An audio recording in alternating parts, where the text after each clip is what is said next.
La Europa de las Patrias, con la firme implantación de los Tratados de Roma, el proceso de integración de Europa alcanza probablemente su punto más alto, pero no se detiene. Por un lado, nuevos países se sumarán a la denominada Europa de los Seis. Por otro, se buscarán vías para profundizar el europeísmo.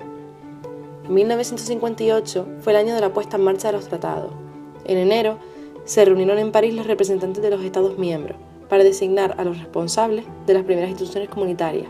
En abril, se declararon oficiales el alemán, francés, holandés e italiano.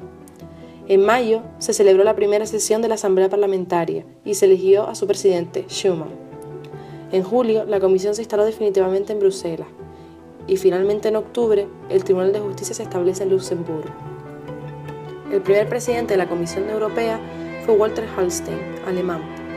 A partir del 1 de enero de 1959, los tratados produjeron sus primeros efectos. Descenso de un 10% de los derechos de aduana y un incremento de un 20% de los contingentes de importación. Gran Bretaña estaba excluida de este proceso de integración por no estar dispuesta a la unión aduanera y a un mercado común. Propuso la creación de una asociación Europa libre de cambio. El 19 de noviembre de 1959 concluyeron las negociaciones y el 4 de enero de 1960 se firmó en Estocolmo el Tratado Constitutivo. Entró en vigor el 1 de julio y posteriormente se adhirieron Finlandia e Islandia. Era, por lo tanto, una tercera Europa económica. El tratado fijaba la eliminación progresiva de los derechos de aduana con respecto a los productos industriales, pero no afectaba a los productos agrícolas ni del mar. La liberación completa se fijaba el 1 de julio de 1967 y la sede se situaba en Ginebra.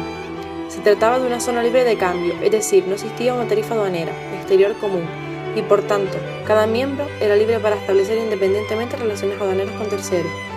Esto se solucionaba con el mantenimiento de aduanas interiores, donde los productos de terceros países debían pagar las diferencias de aranceles. Pero la EFTA nunca funcionó bien, pues dependía del exceso de Gran Bretaña. En 1993 se firmaba un acuerdo entre la EFTA y la CE para la creación de un espacio económico europeo. Tras la firma de los tratados de Roma y el desarrollo económico que se vivió, parecía abierto el camino de Europa. Sin embargo, frente al éxito económico se produce una crisis política, motivada por los cambios que vivió Francia. Esta alternancia entre periodos de predominio europeísta y no estatalista caracteriza el proceso de integración.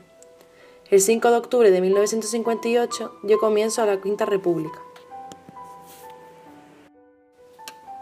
Aunque su primer presidente, el general de Gaulle, manifestó la fidelidad de Francia a los tratados de Roma, en la práctica se hizo una reinterpretación de estos en clave estatal.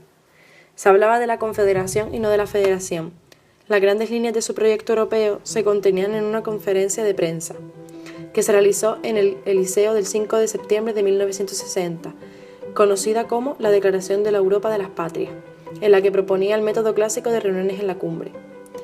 En este momento, Monnet no renunció a su último objetivo, la unión política de Europa, y lanzó a finales de 1959 la idea de fusión de los tres ejecutivos europeos y la constitución de una asamblea común, elegida por sufragio universal. Por otro lado, intentó que las instituciones comunitarias fuesen representadas y que el camino hacia la federación permaneciese abierto. La Asamblea de las Comunidades adoptó el 28 de junio de 1960 una resolución en la que admitía las cumbres de los jefes del Estado y de gobierno a condición de que las comunidades se vieran reforzadas, elección directa de la Asamblea, función de los tres ejecutivos. Una primera cumbre se celebró en París, los días 10 y 11 de febrero de 1961. Se reunieron los 6 jefes del Estado y Gobierno acompañados de los ministros de Asuntos Exteriores.